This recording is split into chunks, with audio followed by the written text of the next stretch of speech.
সাপে আর ব্যাঙে ছিল খুব বন্ধুত্ব।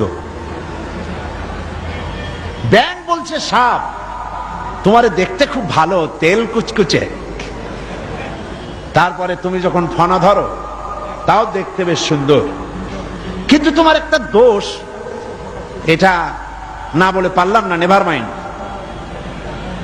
সাপ বলল আচ্ছা বলো, কি বলতে চাও? ব্যাঙ বলছে তুমি যখন চলো তখন তুমি কিন্তু সোজা হয়ে চলো না, খালি এইরকম করে চলো, এইটা বড্ড বিশ্রী লাগে। তা না হলে তুমি অন্য দিক থেকে খুব ভালো, দেখতেও ভালো, ফনা ধরলে খুবই সুন্দর লাগে। তোমার ক্ষিপ্রতা, তোমার ক্রুদ্ধতা, এসবটাই কাবিলে তারিফ। সাপ শুনে বলছে বেয়াদব, আমার সমালোচনা করার এত বড় দুঃসাহস কোথায় পেলি? ফনা তুলেছে, ফস করে উঠেছে। ব্যাঙ বলে ওরে বাবা, এত প্রশংসা করলাম, একটু সমালোচনা করছি, সহ্য করতে পারলি না? ও দিল লাভ, ব্যাঙ লাভ দিয়ে পড়ছে পুকুরের মধ্যে। এখন ফোস করে উঠছে, পাশে ছিল এক রাখাল।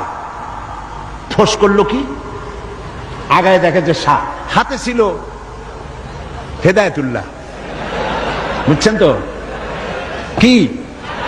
বাস বিসমিল্লাহ কই আরম্ভ করছে, জায়গায় শেষ, একদম সোজা। ব্যাঙ অনেক সময় পর ডুব দিয়ে ভাসে উঠছে, আস্তে আস্তে করে যায় দেখে বন্ধু তো একদম সোজা। কারণ কি? কাছে যেয়ে দেখে চিন্তা নাই, মুখ দিয়ে ফেনা টানা বাইরে হয়ে গেছে। কয় বন্ধু সেই সোজা হইলেন, তবে মুখ দিয়ে ফেনা বাইরে সোজা হইছেন, ফেনা থাকতে আর সোজা হইলেন না। সুতরাং আপনারা ঠিকই ফিরে আসবেন, তবে সহজে আসবেন না, কারণ ক্ষমতা বড় বালাই, এটা দারুণ মোহ। আল্লাহর দিকে ফেরেন। আমরা মানুষকে দাওয়াত দেই কোরআনের দিকে। কোন দিকে? অবশ্যই কোন নেতার দিকে। জিন্দেগিতে বলি নাই অমুক নেতার পিছনে লাইন লাগান, বলেছি?